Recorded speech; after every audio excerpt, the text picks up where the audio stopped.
Morning. It's Sunday morning. It's early. I thought I'd get up and get a little piece onto our group nice and early, just to try and get some kind of understanding of the situation that the club's in at the moment regarding results. We had some fairly interesting exchanges last night on in the group. Nothing. When I say interesting, I don't mean sort of volatile or nasty. We always get the few idiots that sort of have to take it a little bit far, but in general, as you're aware, our group tends to be one of the more grown-up ones. We can exchange our views, and obviously, we're all passionate about being Blues supporters and about the Blues. And this is a very emotive issue when it comes to Wayne Rooney and the club and the structure of the club and what's happened since it was taken over. If we just look at the season in general so far, obviously at the start of the season we had John Eustace, and I think a lot of us probably realised that Eustace wouldn't be with the club all season, or probably will be given the first season and then look at how the club has gone, look at what is required, and then perhaps look for another manager if we needed it. I think everyone was a bit shocked, and probably, if we're honest, we're a bit upset when John Eustace was replaced early in the season. When, although people are saying, the club were sixth, they were in, the promotion positions or whatever, playoff positions. I mean, they were, but there were only a few games had gone. And to be honest, I think at the time we were 3 points above 17th. So I think if we're going to be fair, we have to give some perspective to it. And it was too early in the season to sort of say what had happened, but we'd already had a few little scares amongst the fan base who wanted Eustace gone, and that's a fact. We deal with it every day on the group, and it was that actually was quite a big majority of people that were commenting. When we have a majority of people commenting on something, it doesn't mean that that's the general feeling of supporters, because usually people comment when they feel strongly that something has to change. If they don't feel it has to change, then they tend not to comment, So I think the louder ones are usually the ones that want change. So we could well have had a majority of people that supported Eustace but just didn't make a big fuss about it. And I think similar could be said of Rooney, although I don't think the feeling runs as deep.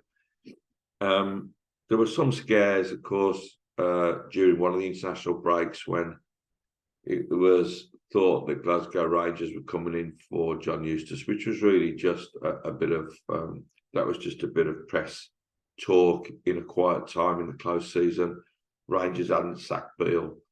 Eustace had a lot of the Blues fans on his back, and I think the press looked at it and thought, here's an opportunity to put two and two together and get five, and I think that's what they did.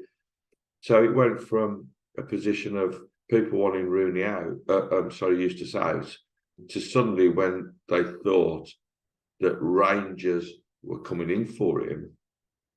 I don't think that was the big issue, but a spin-off story from that was that Wayne Rooney may replace Eustace if he goes to Rangers. I think that was a thing that scared people, because I think, in all honesty, if you asked everyone who they would want if John Eustace was replaced, I don't think many of us would have chosen Wayne Rooney. I don't think he would have been in the top six in most people's views. He wouldn't have in mine, and that's the truth, So there was a lot of sort of this and that going on, and some of these press stories are sometimes fired by clubs to see what the fans' reaction is. And I can remember at the time when everyone thought Eustace was going to Rangers and Rooney was coming in, we actually sent a bit of a plea to Tom Wagner, asking him not to sack John Eustace, not to let John Eustace go. We don't want Wayne Rooney. I remember us doing that on the group.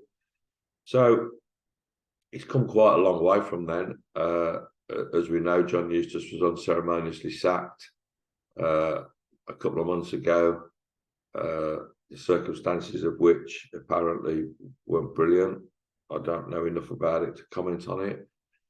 But, you know, we would hope, just as normal fans, that John Eustace was treated properly when that happened. You hear all sorts of rumours and really don't like to believe rumours too much.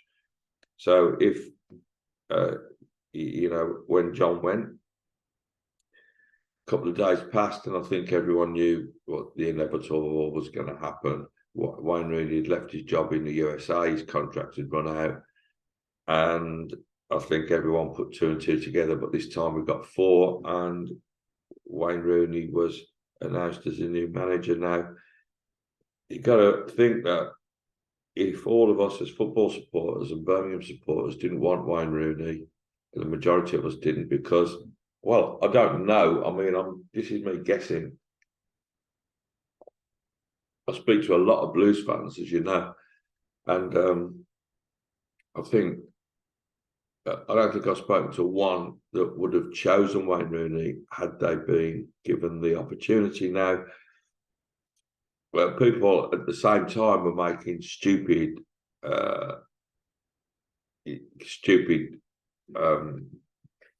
mentions of different managers like Potter, and you know, I mean, you got to look at this sensibly, and you got to think going forward. If Rooney were to go, you're not going to get a Potter in there because number one, he's still on his Chelsea wages.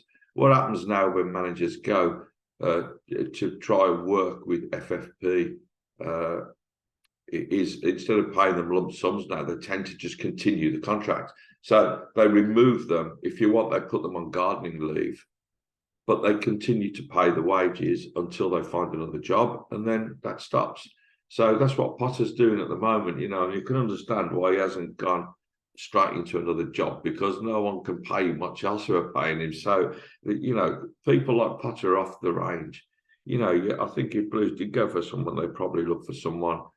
Well, I don't know. I mean, as a fan, I'd probably want someone young and ambitious and possibly playing somewhere in the English league. But we know the managers, the owners like high-profile people, so who knows? So Rooney came in on the back of really, I think, his friendship with Gary Cook. He'd worked with him at Nike, where Nike sponsored Wayne Rooney, and Gary Cook was part of the Nike team at the time. So their paths crossed again when Rooney was manager at Derby, and Gary Cook was part of a group that wanted to buy Derby County. And it looked like it was going through. It didn't in the end, but Wayne Rooney was a manager at the time, and it seems that they got on quite well. And let's face it, Rooney didn't do a bad job at Derby. You know, if we're honest about it, you can say he's done nothing in his managerial career, but I think hats off to him for what he did at Derby. They had a 21-point deduction, and they were relegated, but only just. That season, they would have finished above us if it hadn't been for the deduction. And the thing as well is, he played with a really small group of players. I think at one point he had 14 players, 4 of which were kids, you know. And when he played, when the bench, there was often 3 goalkeepers on the bench, you know, because they couldn't fill a bench. Also, it's rumoured that Wayne Rooney was paying some of the players' wages. So I think that says something about the guy's character. You can all sort of slight him for things that have gone in the past, But I think he's come a long way since then as a person, and I can only go by, you know, us speaking to him on Monday night at the open house. You know, came across as being extremely intelligent, understanding systems of football, not erring every 5 seconds, you know, relaxed, dedicated. So this side of him comes over, you know, when you sort of speak one-to-one with him. You know, Beck was really impressed with him, and I think everyone that I've spoken to that spoke to him on Monday was really, really impressed. So So we come down to what's happened since, and really, you know, the thing you can't gloss over with Wayne Rooney, whether you like him, hate him, wanted him, didn't want him, think he's intelligent, think he's stupid, whatever, is you can't gloss over the results. And in 8 games, we've won once, we've drawn twice, and we've lost 5 games. So if we look at those 8 games, I would, and speaking honestly, you know, and you know that as a group we've also always supported the new ownership and Wayne Rooney since he's been in place, because it's something that we do as a group. You know, we're representing, you know, around 11,000 people, and when you know, including people that visit the site. So when we're in that position, then we want to be supporting the club. We work with the club on several projects. You know, we are at the moment, we're always in constant contact with the club about different things. You know, and we don't want to be seen as being, listen, don't take this the wrong way either, but we don't want to be seen as not working with them.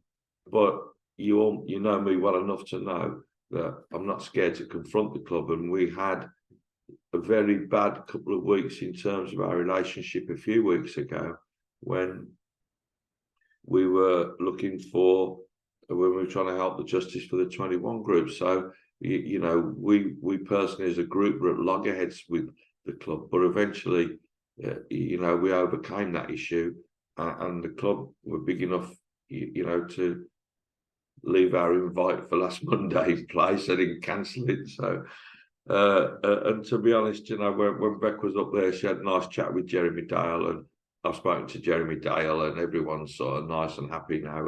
And I think, you know, the whole thing, we're trying to bring all the groups together for Christmas and stuff like that, generally is good, and it spreads a nice feeling amongst the club. But all the time we've got this thing going on, and at the end of the day, it doesn't matter what you think of the club as being like a big community, an alliance of groups, all the supporters loving each other, and that there's a great big elephant in the room, and that is that the main point of the club is to have a good football team. You know, I mean, it's not like, it'd probably be great if we could stop playing football and just all get together and get pissed now and again, you know, but it's not about that. It's about playing football, and the football's been abject, and you can't argue with it. You know, the one win that we had came against Sheffield Wednesday, who were bottom of the table, and in all honesty, I think we're a little bit fortunate to win that game.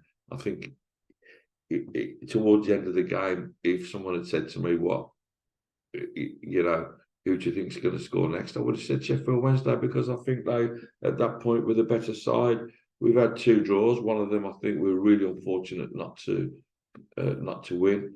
Ipswich Town, I think, is the only game I can say since Wayne Rooney took over that we really probably deserve to win, and it's the only time I think I've seen their high press work properly, which does show you that the players can do it. That game, the atmosphere in the ground was amazing. We were really unlucky not to win, but, you know, lost concentration towards the end. I think the players were tired. The full press, you know, is very, very physically demanding. The other draw came yesterday, and I have to say yesterday's game was very disappointing. I think we go into these games like I do every time we play and think we're going to score a shed full of goals, you know, and especially after the midweek game against Blackburn, when, although, I don't know, when I look at that performance, it looked like something you could play in the playground, you know what I mean, where there's not a lot of organisation, but all the kids rush forward and score, and then all the other ones rush forward and score, you know, and it's like, it didn't look organised, and that's the thing, you know, the defence still doesn't look as if it knows what it was doing. Yesterday we saw instances of it again. There's a little bit of a debate about whether Rooney was slow off his line at one point, or AU's back pass was underhit. It was a mixture of both, to be honest. The communication isn't great, you know. And you can see that, you know, and also I think the team lacks a leader on the pitch, and Dean Sanderson isn't doing it at the moment. And I think we saw that yesterday, because reading between the lines and looking at the characters that we have, I think when Ethan Laird went off yesterday, it made a big change. I don't necessarily mean just to the way we played, because we all know that Cody Drama can play right back and do a good job. But I think Ethan Laird brings a certain togetherness in the team, and I wouldn't say he's captain material, you know, but I sort of would. He's probably a bit young. I mean, he's a lovely guy, you know. We sort of met him and talked to him when he was in Spain, and had photographs taken with him, and that is a very amiable guy. He seems to have fitted in well at Blues. He's a little bit injury prone. That's why we didn't have to pay like £15 million for him. But I think when he went off, I think, I don't know what your thoughts are on this, but I think the performance sort of went a little bit awry, you know. And I think he does sort of come across as someone that holds the team together when he's on the pitch, just from his constant talking. I don't think, you know, John Ruddy, he doesn't look comfortable still. He doesn't, you know. Even yesterday, he didn't look comfortable. He's not his usual self. He was a very assured goalkeeper. The back four was strong. They played a normal, you know, when they played, you know, a 4-4-2 or 4-3-3, which John Eustace used to play. People say, you know, Eustace used to play the press. He didn't. He played the press from the front. So don't remember the first game of the season against Swansea. It was the first time we'd seen it. And the Blues' first goal of the season was caused by the press. You know, ball back to the keeper. Hogan pressed the keeper. Ball, keeper panic. Ball went loose, and Dembele scored. You know, so he did play the press, but he didn't play it in the same way. He didn't push the back four up. He didn't play what's called an aggressive press. So when you push the back four up, completely changes the way they have to play. And I just don't think they're comfortable playing that way.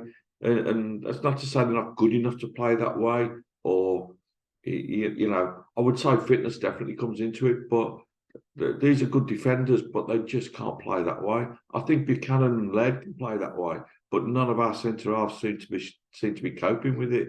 You know, people are saying what's wrong with Kevin Long. Well, it's a good question. I don't know. I heard he was injured, but I don't know if he's injured or not. He's not on the bench. He's nowhere to be seen. He's not someone that would fit into Rooney's way of playing anyway. Absolutely, definitely. He's not going to be bringing the back out, a ball out from the back and hitting passes 30 yards. We've seen that Avu can do that. He hasn't been fantastic defensively. And I think, to be honest, for him to come into that back four the way it is at the moment, anyone would struggle to go into it. But we've seen yesterday, you know, the little cameos of him taking balls past players, hitting passes. You know, he's an athlete, and I think there's a good player in there. But what we need now is some kind of consolidation, and I don't know if we're at the stage yet where, you know, we need some sort of statement for the club to calm the fans down. But I think we're not far from that position, because the gates are dropping. It was bitterly cold yesterday. We've got the new bottom half of the Cup open. It looked absolutely desolate. It looked worse than it did when the covers were on it, because it was there for everyone to see that if you want to be there, you can, and no one was there. You know, it was poor. The atmosphere wasn't good. There was a little rousing kick right on towards the end, you know. The good thing to come out of yesterday, I think, was that Tom Wagner was there to witness it. Tom Brady is you know, I mean, people keep mentioning Tom Brady. Tom Brady isn't like a big part of what goes on, really. I think Tom Brady is more of a figure, you know, to get us known. nationally and internationally, and people to say, look, Tom Brady's there. I think I made a point last week, and it was a bit tongue-in-cheek, but like Tom Brady's like the adult Beau Brummie, if you know what I mean. If you look at what he is, you know, I mean, that's sort of what he is really. You know, talking about Brummie, you know, I mean, I don't know what they did. I don't know what they did to Beau and Bell last week, but it didn't look very good, did it? Just on a lighter point. So you know, where are we now? I don't know. Would it have been different if John Eustace had stayed? I don't know. We had those two games against Huddersfield and Albion, and honestly, I think in the Albion game, I think the players and John Eustace knew he was going. So if you look back on that game and look at the scenes at the end, it was obvious to me that something was happening. I wasn't quite sure, because I don't really think that anyone was going to get rid of John Eustace at that stage after those two results. But when Gary Gardner scored, you know, he brushed players out of the way to run over to the bench and sort of grab John Eustace. Eustace at the end was a lot more sort of vocal about the victory than he usually is, you know, shouting at the crowd and, you know, holding his badge up, and which John Eustace was great with the fans, but he's never like, he's not a sort of outward person, John Eustace, is he? You know, he's very quiet. You also wouldn't get the reaction from John Eustace that you get from Wayne Rooney after games, and I think the problem with talking, it's very early here, by the way, 6:15, so coffee just required at the time. So people would just say when you know, like after poor results, and John Eustace would come out and more or less say exactly the same thing every time. You know, he just thought he was disappointed and would never point the finger. It's his way of managing things. The other way is the Wayne Rooney way, where he comes out, and I'm not going to use the term throw someone under the bus, because it isn't that. What he does is, if you play badly, you're gonna know about it, and so is everyone else. You know, so what he does is he will name individuals. He will, you know, we've seen him say it before. The subs came on, they didn't do anything, so he dropped Bielik and someone else from one of the games. He said that he's made comments about individuals on several occasions, and I'm not sure it's all right to do that if you get the response that you want. But the way I'm looking at this and trying to read between the lines, and you know, I'm not trying to trouble cause for the club, because it isn't something that I want to do. If I've got something to say to the club, I say it, and it's done, you know. But this is my view, and that's there's a point when you do naming and shaming of players that goes too far. You can do it a few times if it's absolutely necessary. You know, if someone has a bit of a stinker, you don't have to call them out every time, because that then becomes an issue for the player. If someone has a bad game, then if you feel the need to name them, then name them, you know. But if the same player has a bad game again, don't keep doing the same thing, because it starts to look a little bit like the Scott Hogan thing with the fans, you know, where you're picking on individual players, or some players don't suit your narrative, you know. So it can't go on too much like that, because not from our point of view as fans. If he does it, we're going to listen to it, and then we make our own opinions up. But you have to remember that the players are a group of players. They're a group of players that were very, very close when John Eustace left. And these players, when they're getting attacked is the wrong word, but when they're getting criticised by the manager and are hurt or upset by it, the other players are going to react. And I just sometimes put myself in that position, you know, not that I think I'd be playing. It'd be quite funny if I was playing for the Blues. You'd have something to complain about then. But I think you can imagine being criticised And then the next time you see the players on Monday morning, you know, and we know what the group of footballers are always like. It's a piss take and it's a laugh, you know. But at some point, someone might say, you know what, you know, isn't this getting a little bit much?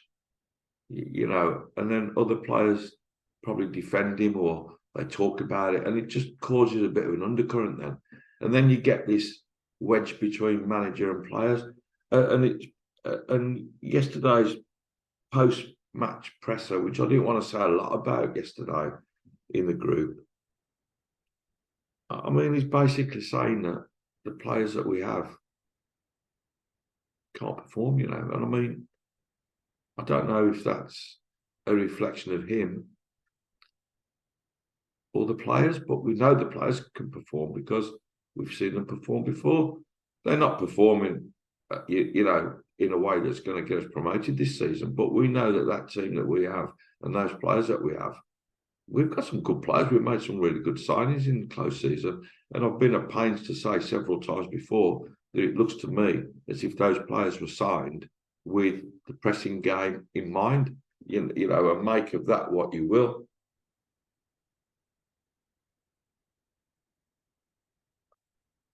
All of those players are capable young athletes.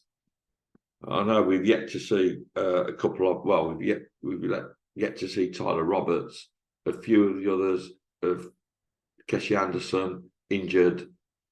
We've had some long-term injuries, and to be honest, when we're paying what we pay for players, and we're going to take risks on players that get injured fairly easily, we've seen it, you know, and you can't keep going on about it.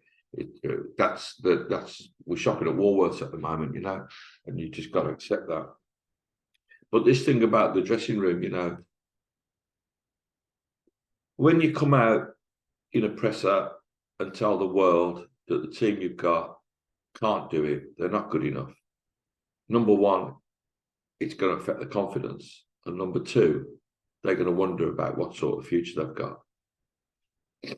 So we're left with a position where are the players going to want to put 110% into Wayne Rooney, or is there a little bit of undercurrent with the players now? Oh no, you know, I mean, he's more or less said on a few occasions that what he's told them on to do on the pitch, they're not doing. He did it, I forget which game it was. It might have actually been Sheffield Wednesday when he said he came off and he said that the energy wasn't right. And I know what he meant by that was that they just weren't playing the press in the first half, you know. And basically he said, do this, and they haven't done it. And when on the pitch, they're sort of playing their own way, you know. I don't know. You've heard a few players come out and make noises, positive noises about them supporting Wayne Rooney, Jordan James, Ethan Laird. I think Buchanan played with him before. I think there's an issue with him and Christian Bielik. I do, you know. Even Sunic, who started the season really well. I think we're missing him. You know, a lot of people are saying he's a bit of a donkey and whatever, you know. But he's no, even Sunic is no ball player, you know. He's not going to hit you 30, 40-yard passes. He's not going to split defences with his passing. But what even Sunic is a ratty, you know. And the way you see teams now bossing the midfield a bit against us, Sunic breaks that play up, and I think against away from home the other night at Blackburn, I think Sunic would have broken a lot of their play up because they just went through the channels. They're a nice side when they start playing. They were playing short passes, and they were always getting to their destination. Where with Sunic in the team, he just rats, you know, and he's a pain in the arse to midfielders, and I think we missed that. Christian Bielik doesn't look his normal self. He did have some nice passage of play yesterday. People said he didn't play very well. He was quite strong at times, you know. But there's a lot left on him when Sunic isn't around. He has to, you know, he's minding those two central defenders, and they just don't really know what they're doing, or they do know what they're doing, but they don't want to play that way. Laird went off. and it sort of went a bit down from there. You know, we never really looked like scoring, to be honest. Dembele worked hard, but he didn't look like getting through. I don't know, you know, the two centre halves just don't look right to me. And I just don't know how we're going to go forward. But I think it might not be a bad idea while Tom Wagner's here. And we've had the open house thing, you know, which went down really well. I was talking to Beck about this yesterday, you know, and she came back on Monday and we were talking after she'd been, you know, and she was sort of, you know, oh my God, it's absolutely fantastic. I couldn't believe how good it was, you know, how well organised it was. The actual thing was so smooth and well run. And it was good, you know, they did a really good thing. It was an absolutely brilliant confidence builder for supporters and the start of us all working together. We're never always going to work together. Someone said to me the other day, actually, it was quite funny, you know, I did something on the group that people don't like. I removed a post or something. And yeah, people get arsy about it. I don't care if people get, you know, I do care. I don't want to upset anyone. But if people don't like it, you know, it's just tough. That's the way our group is. But I said, you know, like, well, you know, you shouldn't be doing this because remember what Blue said the other day, you know, we've all got to work together and we've all got to, you know, you're going to accept negative, positive and negative. Well, sorry, you know, Blues don't tell us how to run our group. What we do is we do what we think is right for us and for what we think is right for supporters. It doesn't matter. I don't care what. I do care what Blues say because it affects the club, but I'm not, you know, they're not dictating to people. At the end of the day, you know, we've all got our own say in it. I ain't got to agree what someone else says or say, you know, you can say whatever you want. You know, I'm going to sort of half agree with you. Nah, it ain't going to happen, not in a million years. You know, so they sort of brought us all together in a way that was good. You know, a lot of people there that influence other supporters, and I think that was the main idea of it. You know, a lot of good people there. You know. So I think that was good, and the way they organised it was brilliant. You had a little look around everywhere. You know, and Wayne Rooney was really, really good in it. You know, Tom Ross was there like he always is. You know, Tom Ross is like, you get there, he does his little bit, and then I don't know, like myself, I thought Tom Wagner come across brilliant. You know, Gary Cook, I'm never 100% with Gary Cook. Well, I can't make my mind up about him, you know. And obviously he's involved in the footballing side of it. We've got like Jeremy Dale and Ian Dutton and people like that aren't really involved in the footballing side of it. They're more on the other side. And we're dealing with some stuff at the moment with them regarding disabled facilities and stuff like that. They're the guys that we deal with do that. But looking at the football side of it, they got that bang on Monday. And then 48 hours later, we have that performance against Blackburn, which in all fairness, we look so dangerous going forward. I know the stats are like 26 shots on goal. Rooney had obviously told them to shoot on sight. And to be honest with you, hitting some from 30, 35 yards, which weren't really shots on goal. They were like back passes to the keeper, you know. I mean, Bakuna 4 or 5 times it hit over the bar or wide or, you know, never got any power on it. I mean, they weren't really what we'd say were dangerous shots. We scored twice. Djukovic missed an absolute sitter, which, by the way, and this is no reflection on Duke, if that had been Hogan, it'd have been hung by his ankles and thrashed, you know what I mean? So that was Duke that missed that one, right? It wasn't Scott Hogan, okay? But, you know, they're all equal, and if they miss a chance, they miss a chance. That was a great chance that Djukovic had. It was a good save, but to be fair, it was straight at the keeper, although it happened quick. So I come out of that game thinking, oh, fuck, I was confused. I thought we played really well at times. Some of the passing was dead slick, you know. We're seeing some of that nice little 1-2 stuff, but the back four again, back four, like the two central defenders and the fullbacks they didn't work as a unit. The midfield, they just ran through the midfield, which is why I said, like, you know, had we had Sunic there or the structure's just gone from the middle of the park. The spine of the team is destroyed, really, you know. And so we left in a position where we played yesterday. Awful, you know, awful. playing a team that have struggled. All right, they've got a new manager. So what? Just abject performance, cold day. You know, people got up there, freezing cold. I had a few people who were messaging me saying, you know, we're in the pub and Tom Brady hasn't arrived yet. You know, they've had to buy a pint. So yeah, few up there for the free beer. I don't know if he did actually go into the pubs or not. Probably not. It was a bit cold for that. So where do we go? I don't know. I mean, you know, we're going to continue to support the club management and the owners.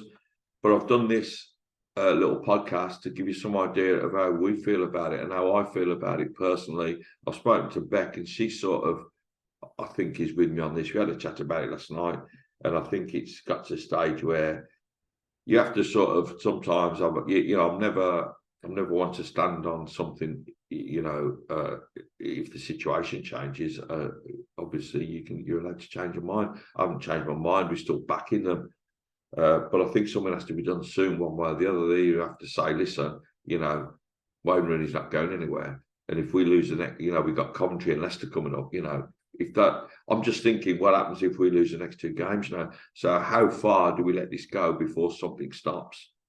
We don't want to be in a relegation battle, and really, if we were to make a change, then the sooner the better, because if it goes on too long, we've wasted a whole season and we have to start all over again. Although I do think that Tom Wagner's thinking really things change for us in the summer, because we're not going to be making any signings in January. The only thing we'll do in January is if we, you know, one out, one in sort of thing. People are talking about loans. We can't really have any more loans. We've got 5. We've got 6 at the moment, I think, or 5. I think we're allowed 6. But you can only have 5 in any one match day squad. So to have 6 or 7 loans would be stupid, because 2 loan players wouldn't even be on the bench. So, you know, loans are out the window. So I think if any change is made, it has to be done before January for me, if there's going to be a change. If there's not, then it's till the end of the season. That's my thinking. But if the results get any worse, what's going to happen? I mean, you can't, it's all right saying we're going to stick by him, but you can't stick by someone if the club hit rock bottom, you know. I mean, we're still not in panic stations. We're 7 points from being 6th, and we're 7 points from being 20th or something, you know. So six points off relegation, 6 points off promotion, or 7. But it's not the point. You know, if you think we're 7 points outside, right, of the top 6, and in the last 8 games, we've only picked up 5 points. Had we won 2 of those games, we're going to be sitting right in the playoff positions, or just around about, you know. So it gives you some idea. It's been a really, really crap run when you look at it like that. You know, so what have we got? We've got 8 games, 24 points, and we've taken 5. So we've dropped 19 points. You know, it's a lot of points to drop. And I think we're lucky that there's so many poor teams this season. But unfortunately, QPR have sacked Gareth Ainsworth, and they're starting to put a little bit of football together, and they're having wins. I think they won at Stoke yesterday or somewhere. They won away yesterday. And the teams around we've seen Rotherham yesterday. They're not a bad side, you know, and they had a bit of fight in them at least. It's not going to be easy now, you know, because teams that were struggling and rock bottom have made changes. So, do we make a change? So the question is to all of you: is it stick or twist? And I'm going to ask that here, because then I want you to come on to the group and just let us know. We don't fall out about it, okay? You've heard what I've got to say. Tell us what you think about it. Is something got to happen soon, or are we going to just let it run and take its course and see what happens? Okay? No point in slagging each other off, all right? We've all got our views, and some of us, you know, some of our views won't change. Some of us can change views, all right? I'm not stupid enough. I've watched Blues for many, many, many years, and this isn't the first time, and it probably won't be the last time this sort of situation arises. But give us an idea of what you think. That's not to say that we can't do anything about it, but we can. It gives us some idea of how our support. I think I know how it's going to go, but it gives us some idea of where we are with it. We've got to support the club, and there's a lot going on at the moment. We've got the Christmas appeal going on, which really, if anyone wants to donate, just contact one of the moderators or admins on the group. I think we took £1,000 on Friday to Saturday. Absolutely amazing, absolutely amazing. You people are absolutely fantastic, and also, just a quick one while we're here. If any of you are struggling to get Christmas gifts for your kids, or anyone that's struggling with their kids that can't afford it, for whatever reason, it doesn't matter, because whatever reason it is, it's not the kids' fault. Just get in touch with us and we'll make sure that they get something. Let us know where they are. It doesn't have to be done. Like you can give the gift. We could give a gift to the kid's mother. I don't have to know it comes from charity. It could still be from the mom, So it's a good time of year for that. So in that sense, we're all together. But let us know how you feel about the football. And we know, listen, a couple of the management team are in our group, so they're going to read it anyway, and I know they do read our stuff because I spoke to them about it, and they like our group actually. So let's see what Friday brings. We're playing Coventry City, not an easy game, although their season isn't going as well as it should do. And see, some of their fans want Mark Robbins out. Would you have him? don't answer that. All right. So the Sunday, have a great day. I hear it's really cold over there. Probably snowing. It's cold here. It's got a bit cold suddenly. I wanted to get this done because it's sort of worrying me last night. I don't want to see squabbling, and I don't, I just want us as a group to be able to discuss it and see what we think. So let us know your thoughts. Thanks for watching. We're definitely back on Wednesday because we've got me, Gaz, and Pete Hannon talking crap like we usually do. So just come, join in with us, sit down, see what you think about the rubbish that we talk. It's quite amusing. I always look forward to me Wednesdays. Have a great day, and up the Blues. Keep right on, and let's see what happens, guys. Right? All the best.